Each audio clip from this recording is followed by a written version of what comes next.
El análisis político, la entrevista de la semana, la información contada de manera diferente en Hora de Cambio.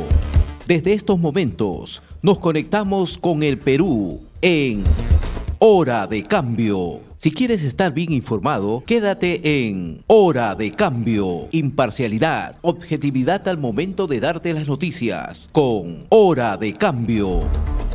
Bienvenidos.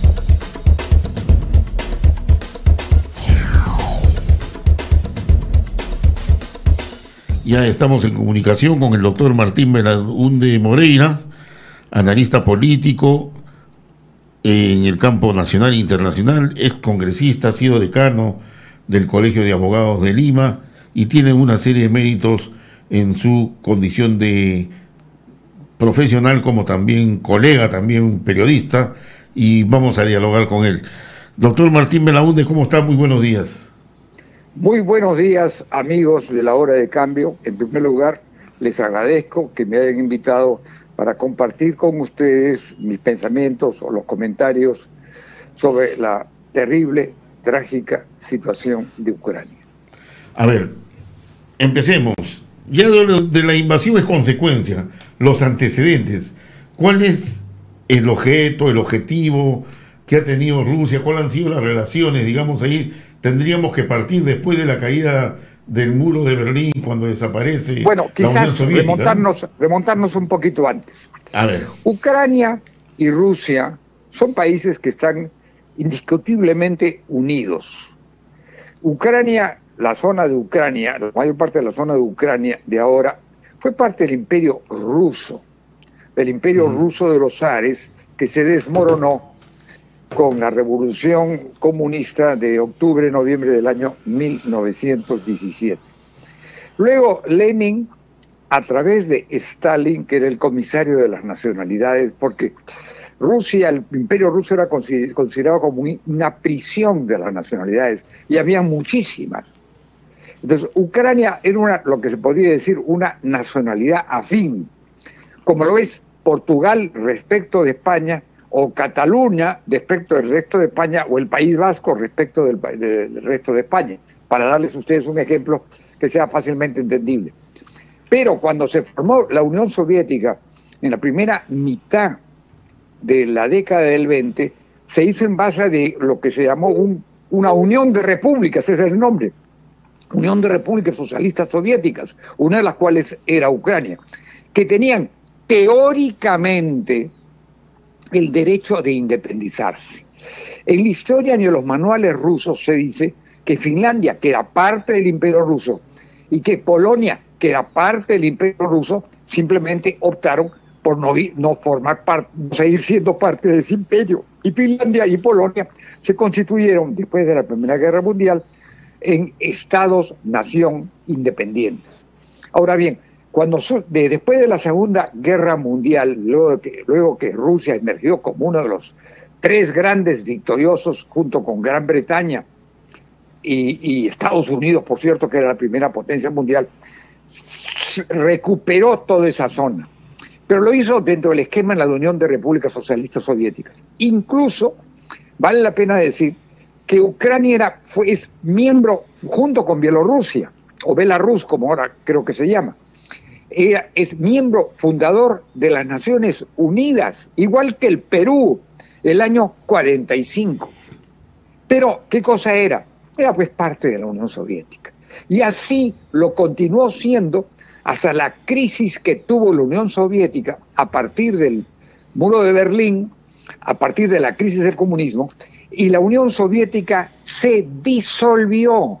Disolver. Ustedes deben recordar ese famoso término en la política del Perú. Pues bien, eso fue lo que ocurrió con la Unión Soviética. Se disolvió. ¿Y por qué se disolvió?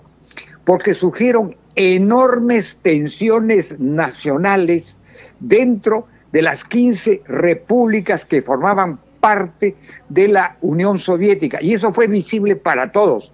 Visible para un ciudadano peruano como yo, que el 22 de enero del año 1990, en la recordada revista Oiga, escribí un artículo de 3 páginas que se llamó Quo Vadis Urs, en el que dije que la Unión Soviética lo más probable es que terminara, quizás con un régimen con predominio de la nación hegemónica, que era Rusia. Y eso fue lo que pasó el 31 de diciembre del año 1991.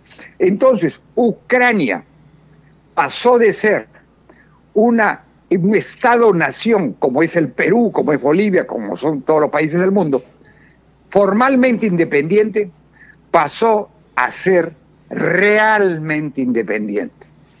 Pero en Ucrania había varias etnias y varias tensiones.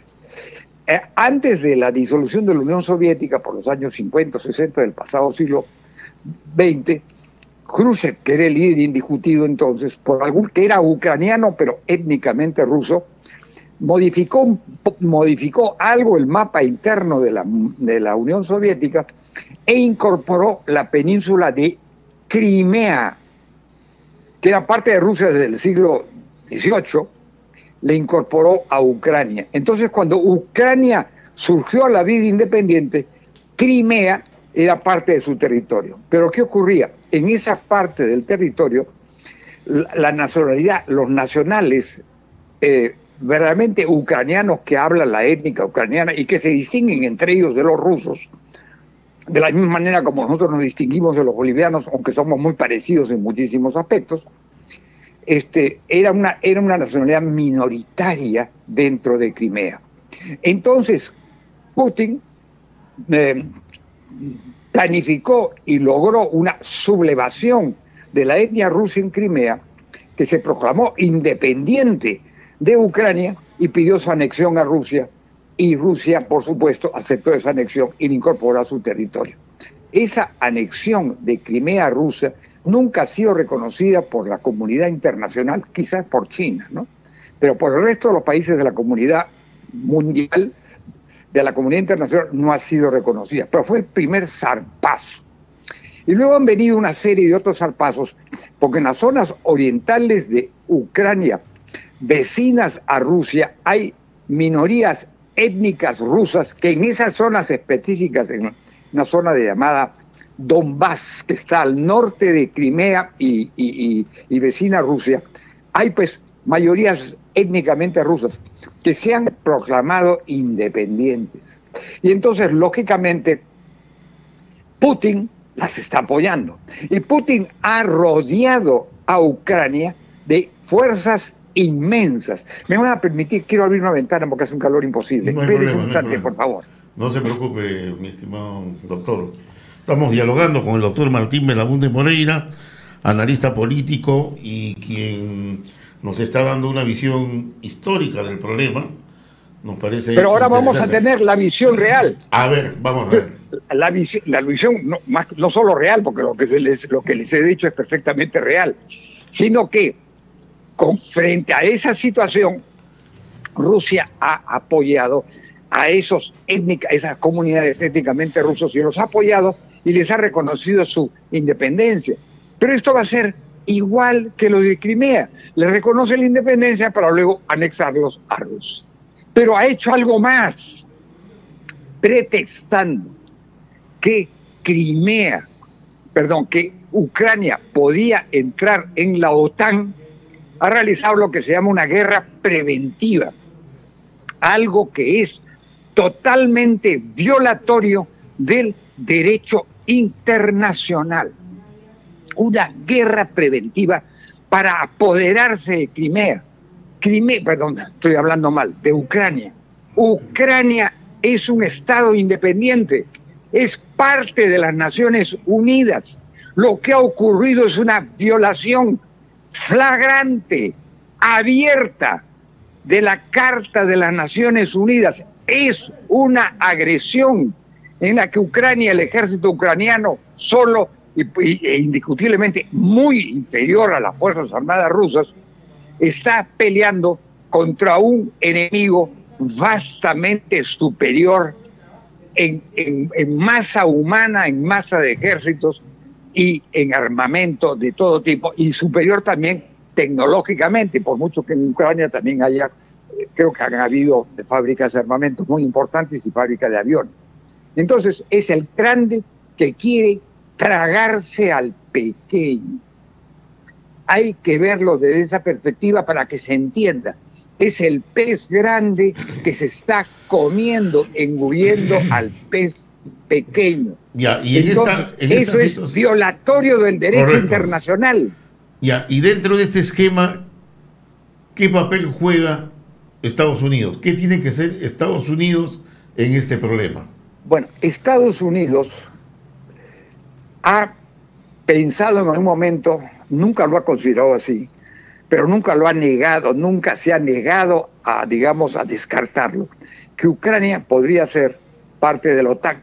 Por supuesto que para entrar a la OTAN no solo depende de la voluntad de los Estados Unidos, sino de la voluntad de los otros aliados de los Estados Unidos, Canadá, Gran Bretaña, Alemania, Francia, España, Israel, etcétera, etcétera.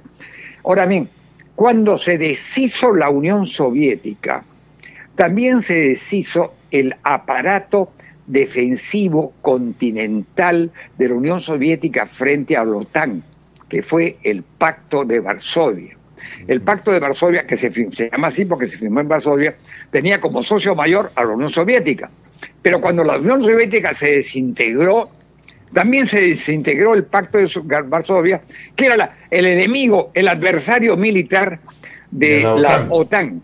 Y entonces, en Europa, lo que antes se llamaba Europa Oriental, en realidad es geográficamente Europa Central, esos países que integraban el Pacto de Varsovia pidieron su admisión a la OTAN y la admisión les fue otorgada. Polonia, Checoslovaquia, que después se dividió en República Checa y Eslovaquia, luego Hungría, luego Rumanía, que es un país limítrofe, era un país limítrofe de la Unión Soviética, Bulgaria, más abajo en la península balcánica. Cuando se disolvió la Unión Soviética, quedaron 15 repúblicas. Y entonces de ahí estaban 3 repúblicas que fueron independientes de los años 20 digamos del 19 al 39, los llamados países bálticos, Estonia, Letonia y Lituania. Esos países fueron anexados a la fuerza a la Unión Soviética como consecuencia del pacto de no agresión Molotov-Ribbentrop. Alemania violó ese pacto e invadió Rusia. Rusia quedó como país victorioso y entonces cuando avanzaron las tropas rusas contra Alemania, nuevamente ocuparon esos 3 países. Pero esos 3 países no son rusos, detestan a los rusos, tienen su propia nacionalidad, su nacionalidad estoniana, letoniana y lituana. Y esos países no quieren formar parte de la Unión Soviética, no quieren ser parte de Rusia, quieren ser independientes como son ahora. Y entonces esos 3 países que están en la frontera con Rusia, Estonia debe estar, el límite de Estonia debe estar a 200 kilómetros de San Petersburgo, Leningrado, Petrogrado, San Petersburgo, que fue la capital del Imperio Ruso a partir de Pedro el Grande, o sea, a partir de principios del siglo XVIII. Entonces, eso apunta mucho más cerca a un centro neurálgico, a la segunda ciudad de Rusia, que es San Petersburgo, de la que precisamente proviene el señor Putin. Así es. El doctor, porque se le pronuncia Putin, en fin. Doctor, sea como fuere. Sí, doctor Putin, ¿qué cosa ha sido? Putin es un abogado nacido de una familia rusa, en lo que ahora ha vuelto a llamarse San Petersburgo, y fue un agente de la KGB, de la famosa KGB, la Policía Secreta Política Soviética. Él estaba en la ciudad de Dresde, en Alemania Oriental, en lo que se llamaba antes la República Democrática de Alemania, pero que cayó a raíz de la caída del muro de Berlín y fue incorporada voluntariamente por la República Federal de Alemania y se incorporó a Alemania, y Alemania era parte de la OTAN, o sea que la OTAN avanzó. Polonia se incorporó a la OTAN y los demás países que les he dicho, y lo mismo que los países bálticos. Entonces, los rusos, con razón o sin ella, consideran que la OTAN está respirando sobre su cuello y se sienten, dicen que amenazados. Y doctor, ¿estarán realmente amenazados? Bueno, es una barrera a las pretensiones hegemonistas y territorialistas de Rusia. Y Rusia también hay 3 estados en el sur del Cáucaso. Georgia, de donde venía Stalin, Joseph Dugashvili, no era ruso, era georgiano. Más abajo de Stalin, Armenia, y un poco más hacia el mar Caspio, una zona muy rica, un país muy rico, Azerbaiyán. Georgia y Armenia son países cristianos ortodoxos, incluso hay armenios católicos. En fin, entre los ortodoxos y los católicos las diferencias son muy pocas, son esencialmente diferencias rituales. Pero Azerbaiyán es musulmán, chiita, y mira más hacia Irán. Y luego en el Asia Central, Rusia en el curso del siglo XIX se apoderó de una serie de países. Kazajstán, el más grande. Turkmenistán, de donde salieron los turcos, de la etnia de la República de Turquía. Uzbekistán, Kirguistán y Tayikistán. Los tanes, yo lo llamo los tanes, que están al norte de Afganistán, que los rusos invadieron y tuvieron que salir por oposición, donde después invadieron los americanos a raíz de las Torres Gemelas. Doctor, entonces, Rusia quiere recuperar su antiguo poder. Y no nos olvidemos que tiene arsenal atómico. Así, doctor Martín Belaúnde, en verdad esta descripción histórica que usted hace, muy importante, interesante, ¿no? Que es lo que se conocía, pues lo que usted señalaba al comienzo, la Unión de Repúblicas Socialistas Soviéticas, ¿no? Que siempre se conocen las 15 repúblicas, la descripción que usted ha señalado, ¿no? Y hoy, en el panorama actual, que ya existe Rusia, existe Ucrania, que es la zona de conflicto de lo que estamos señalando, y las otras repúblicas que ya se han independizado. Hablaba usted también lo referente a la disolución del Pacto de Varsovia, pero que sigue existiendo la OTAN.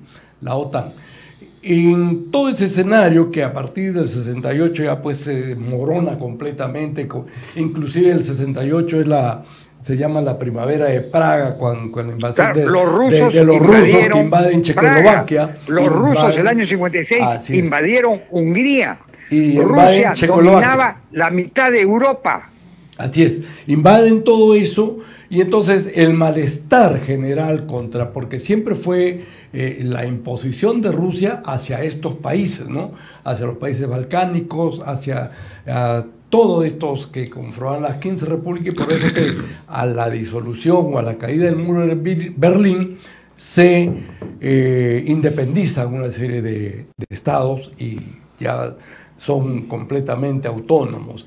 Eso se da a través del tiempo hasta la época que hemos llegado, de la época actual, ¿no? Este es un problema geopolítico, doctor Martín Belaúnde, un problema geopolítico es totalmente un problema geopolítico. Usted lo ha señalado, o sea, que hay la geopolítica está de por medio, y entonces el mundo que era bipolar con la OTAN y el Pacto de Varsovia, ¿no? Se quedó únicamente con el dominio de los americanos, ¿no? Y con influencia de la OTAN. Bueno, el dominio, en Europa, yo no diría dominio, predominio. Porque después surgió la República Popular China como la segunda gran potencia económica y militar. A eso quería llegar, a eso justamente quería llegar, o sea, ese predominio de los Estados Unidos con la OTAN, ¿no? Rusia en toda esta etapa con Putin a la cabeza, ¿no? Logra avanzar y vamos a decir, había en esta etapa ya casi respirándole en la nuca a Putin, que Ucrania ingrese a la OTAN o no ingrese a la OTAN, pero lo que usted acaba de señalar, o sea, había un problema. Déjeme hacerle un comentario, mi estimado señor. Yo creo que los Estados Unidos nunca se han propuesto deliberadamente entrar a Ucrania. Entrar a Ucrania y hacer de Ucrania, ni tampoco los países europeos, porque esto no es solo la voluntad de los Estados Unidos. No, está la voluntad de todos sus otros socios. Estados Unidos no entrar a Ucrania, no, entrar a la OTAN. Lo que quería Estados Unidos era que Ucrania ingrese a la OTAN. No, eso no lo sabemos bien, señor. Lo que ha hecho Estados Unidos en algún momento intentó que Georgia y Armenia entraran a la OTAN, pero nunca lo hizo así respecto de Ucrania. Lo que pasa es que nunca ha querido negarse la posibilidad de que Ucrania entre. Una cosa es quiero que entre, que no depende exclusivamente de los Estados Unidos. Otra es negar absolutamente la posibilidad que entre. Ahora bien, ¿qué cabe para Ucrania? En Europa hay algunos estados neutrales. Finlandia es un estado neutral. Suecia es un estado neutral. Suiza siempre ha sido un estado neutral. Austria es un estado neutral que además está internacionalmente prohibida de incorporarse a Alemania, de acuerdo a tratados internacionales. Entonces, hay estados neutrales. ¿Qué hacer de Crimea? Hacerle un estado neutral. Yo les digo una cosa. Yo creo que aquí hay una voluntad de poder. Y esa voluntad de poder a través de fuerzas armadas muy grandes, con arsenal nuclear, la tiene el señor Putin. El señor Biden no tiene voluntad de poder, ni él ni su vicepresidenta Kamala Harris. La vicepresidenta Kamala Harris es hija de un señor jamaiquino con una madre de la India. Es una americana de primera generación, cosa que no es así. Pero Biden, yo soy un hombre de edad, yo tengo 83 años. Biden creo que tiene 3 o 4 años menos que yo. Pero yo le digo a ustedes que yo considero que me siento en mejores condiciones que el señor Biden. ¿Qué ocurre? El poder y las tensiones del poder desgastan. Así como yo veo que el presidente del Consejo de Ministros, el doctor Aníbal Torres Vázquez, está al borde de una crisis nerviosa por algunas frases absurdas que dice, que se ve que no está construyendo bien las frases. Yo creo que el señor Biden es un hombre que tiene cansancio. El señor Putin está en la flor de la edad de poder. Yo lo veo a Putin, sinceramente, por todas sus tácticas, como un sucesor de Hitler. Ahora bien, ¿cómo va a parar? Los Estados Unidos no van a entrar a Ucrania. En Estados Unidos no quieren entrar a Ucrania. Los aliados menos quieren la paz. Ustedes saben lo que podría ser una guerra en Ucrania. Pero con toda la devastación, doctor, y la posibilidad que se escale a un pequeño comentario atómico. Doctor, un pequeño comentario. Diga usted, señor. El presidente de Ucrania ha dicho, ya ven, ahora nos han dejado solos. Y eso hay que analizarlo profundamente. ¿Quién lo ha dejado solo? Estados Unidos. O sea, eso significa que Estados Unidos han estado empujando el tema. Y ahora no quiere decir que hayan estado empujando el tema. Ucrania es un país independiente. Lo que yo veo, tenían un gobernante prorruso, pero perdió las elecciones, señor. Y ganó los ucranianos quieren ser ellos mismos. Este señor es un actor, tampoco es político, no tiene referencias. Pero perdón, señor. Por favor, señor. Le ruego que no pierda usted el sentido de la dimensión. Pero vamos a lo siguiente. Actor o no actor, el señor Ronald Reagan también fue un actor. Y el señor Ronald Reagan presidió una era en que se vino abajo la Unión Soviética. O sea, que no trate usted efectivamente al presidente. Por favor, no me interrumpa, señor. No me interrumpa. Le ruego que no me interrumpa. Ya, no le voy a interrumpir. Déjeme terminar de hablar. Usted no puede decir es un actor. Actor o no actor, es el hombre elegido por el pueblo ucraniano para ser presidente.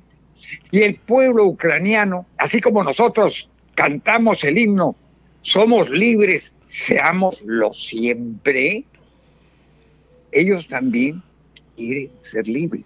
Es una nacionalidad afín, es una nacionalidad afín a la nacionalidad rusa.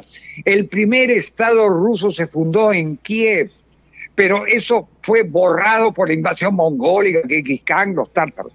Eso formó parte de Lituania, muchos siglos. Recién se incorporó Rusia a mediados del siglo XVIII, a partir del siglo XVIII. Entonces, Ucrania quiere ser libre, pero yo lo veo así. ¿Qué va a pasar después?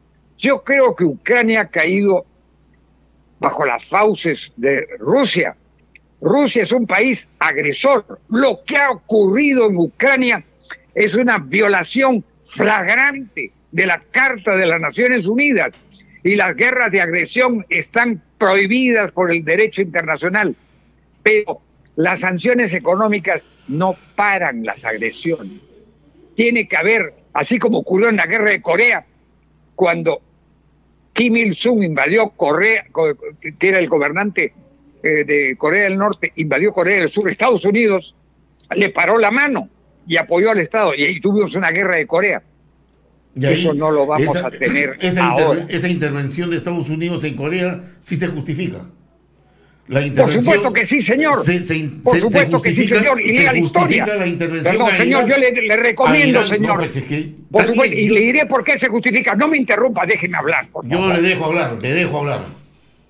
Lo que le digo, señor, es que la invasión de Corea del Norte a Corea del Sur fue condenada por el Consejo de Seguridad. En ese momento Rusia, por las razones que fueren, no asistía. Entonces los americanos aprovecharon que no estaban los rusos para obtener una resolución favorable. Entonces la intervención de los Estados Unidos en Corea fue de acuerdo a la Carta de las Naciones Unidas y fue autorizada por el Consejo de Seguridad, porque en el mundo, conforme al derecho internacional, los conflictos armados solo se justifican si son autorizados por el Consejo de Seguridad. Pero hoy día, o sea, señor...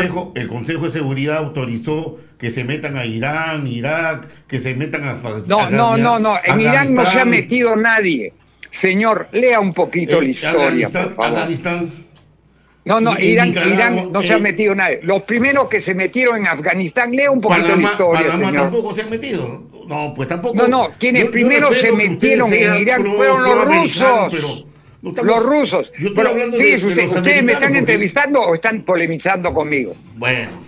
Déjeme decirle lo siguiente, no quiero polemizar con ustedes. Respeto sus opiniones, discrepo de ellos. Yo creo que en estos momentos, si usted me pide mi opinión, y creo que es el objeto de la entrevista, muy estimados señores. Doctor Martín Belaunde, y una cosa que yo le he preguntado, pero usted ha ampliado por otro lado.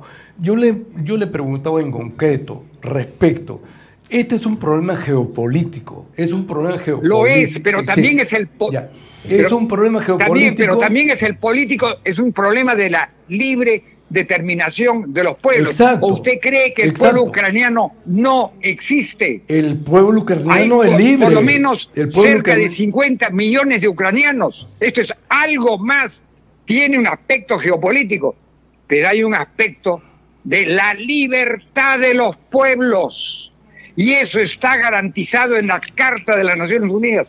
Señor, yo le ruego que lean la Carta de las Naciones Unidas. Se lo ruego encarecidamente. Doctor. Se lo ruego amigable y humildemente. ¿Cuál es el papel que en estos momentos juega China en este conflicto en concreto? Una pregunta.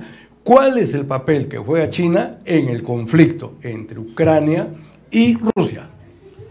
No lo sabemos, señor.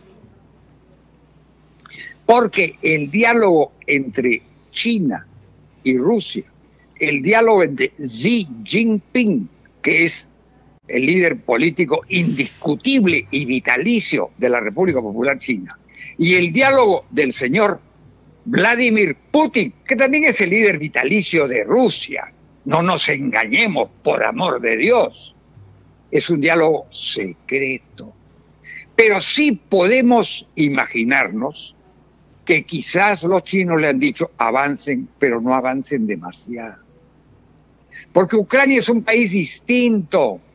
Perú y Bolivia son países distintos y están vinculados. Perú y Chile son países distintos y cada uno tiene derecho a su libre determinación. Entonces, ¿qué puede pasar? La República Popular China tiene una reivindicación respecto de Taiwán. La isla de Taiwán es la sede de la República China, que fue el primer estado chino que vino después del derrocamiento del imperio chino, bajo el partido del Kuomintang. El Kuomintang en el periodo del 46 al 49 perdió la guerra civil china y se trasladó a Taiwán bajo la protección de los Estados Unidos y así ha quedado. Taiwán es un estado independiente, pero que tiene un reconocimiento muy disminuido en la comunidad internacional, porque China tiene una regla muy simple. Se reconoce a Taiwán, no tiene relaciones con China. Pero como China tiene 9.640.000 kilómetros cuadrados, 1.400 millones de habitantes, y hoy día es la segunda potencia económica militar del mundo, todos queremos tener relaciones con China y tenemos con Taiwán relaciones bajo cuerda. Taiwán es el 15º o 14º país económico del mundo. Entonces, ¿qué va a pasar? Y usted ya me pregunte eso, le voy a decir geológicamente, geopolíticamente, cuál es mi punto de vista, estimadísimo señor. A ver, doctor Martín. China quiere tomar Taiwán. Los vecinos de Taiwán, Japón, Corea del Sur, la República de Corea, Filipinas, Indonesia, Malasia, Tailandia y Myanmar, que es una dictadura militar, y obviamente Estados Unidos no lo quiere. Pero Estados Unidos ya no reconoce a Taiwán, lo reconoce bajo cuerda. Pero China sabe que Taiwán es un país económica, tecnológica muy importante. Taiwán tiene, creo que 35.000 kilómetros cuadrados, y Taiwán tendrá pues 25, 26 o 27 millones de habitantes. Es un enano frente a China, pero es un enano muy importante, porque dispone de fuerzas armadas con armamento propio de Taiwán. Taiwán es un país que produce fácilmente 5 millones de toneladas de acero. Yo he estado en Taiwán 3 a 4 veces porque pretendía venderles mineral de hierro peruano, pero decían, reconójanos como Estado, y eso no lo podía hacer. Yo era un funcionario comercial de Minpeco, era gerente de Minpeco. Entonces, Minero Perú Comercial, una entidad del Estado. Pero eso los chinos lo saben perfectamente. Y los taiwaneses tienen un servicio de inteligencia perfecto y tienen relaciones bajo cuerda con unas oficinas económicas y culturales de Taipei que había en el Perú.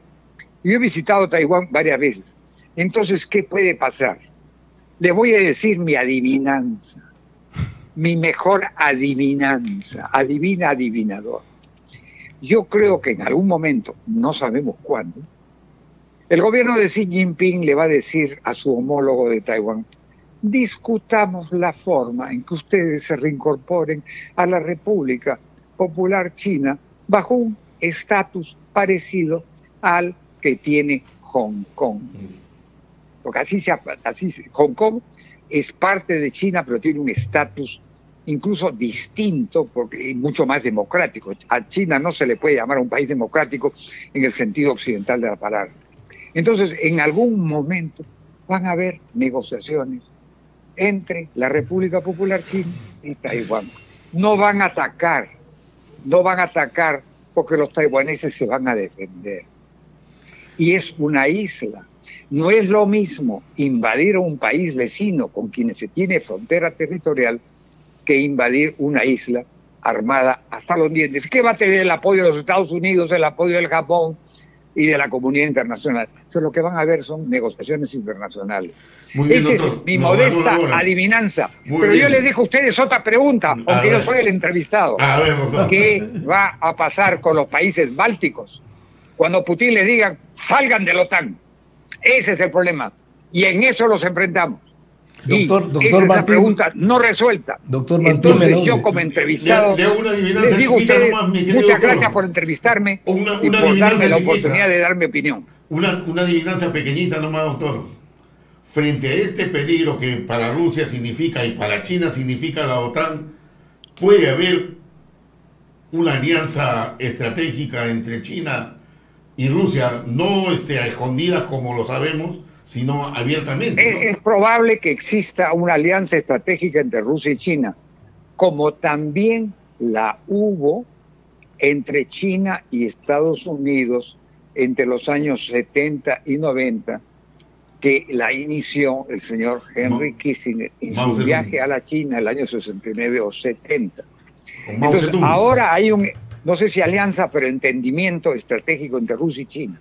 Ahora, Pero Rusia ya no la es OTAN comunista. no mira a China, no, la OTAN está en el lado occidental, ha intervenido indirectamente en Afganistán, pero no mira a China. El problema de China es distinto. Ahí ustedes tienen que ver a Corea del Sur, que es una gran potencia económica y militar. Japón, que también, aunque no lo dice, pero es una gran potencia económica y militar. Y hay que ver, Filipinas es mucho menos, y hay que ver Malasia, hay que ver Indonesia, y la hay India, que ver Australia, no se habla y hay nada que de la ver India. a la India. Así es. Son problemas distintos. Muchas gracias, Tienen mi que verse estimado bajo doctor. perspectivas Nos distintas. ganó la hora. Muy agradecido por su participación. Gracias a ustedes. Lamento no estar de acuerdo con algunos de sus puntos de vista. Pero es parte de la democracia, pues, mi estimado Es doctor. parte, sí. Les agradezco Así es. la inmensa gentileza que han tenido ustedes de pedir la modestísima opinión La última de este adivinanza. La muy última humilde adivinanza, ciudadano peruano. mi estimado doctor, la última adivinanza antes que se vaya. No nos sorprendería que al final de cuentas el presidente de Ucrania tenga que emplazar a quienes le ofrecieron apoyo y al final lo dejaron. Y ahí lo vamos a llamar para conversar, ¿le parece? Por supuesto. Siempre a la orden, mis queridos amigos. Muchas un placer. gracias. Muchas gracias, Así mi puede estimado. disquepar con ustedes. Tiene Siempre que es un ser placer así, por disquepar supuesto. con gente tan inteligente como ustedes dos, mis queridos amigos. Muy agradecido. Y un saludo de parte, acá me ha mandado un saludo su gran amigo Óscar Vargas Romero de la ciudad de Tacna. ¿Qué gran amigo de la ciudad de Tarma? Tacna, Óscar Vargas Romero. Ah, sí, ¿vive todavía? Hace ya tantos años, sí, yo era muy amigo, era mi jefe de prensa, Claro. cuando era decano del Colegio de Abogados. Claro que sí. Hace más de 20 años. Ustedes pueden darse cuenta Yo me acuerdo que yo de sí, ese, que claro. soy un veterano. No, Pero soy un veterano no. enérgico. Usted tiene que ser así. Muchas gracias, doctor Martín Belaúnde de Moreira. Un gran placer. Y Ha estaremos sido muy nuevamente interesante en la contacto. discusión. Gracias. Hasta luego. Hemos presentado Hora de Cambio. Nos volveremos a encontrar el próximo sábado, a esta misma hora y por la misma frecuencia. Nuestro equipo de producción ya está trabajando recopilando información para un nuevo encuentro en Hora de Cambio.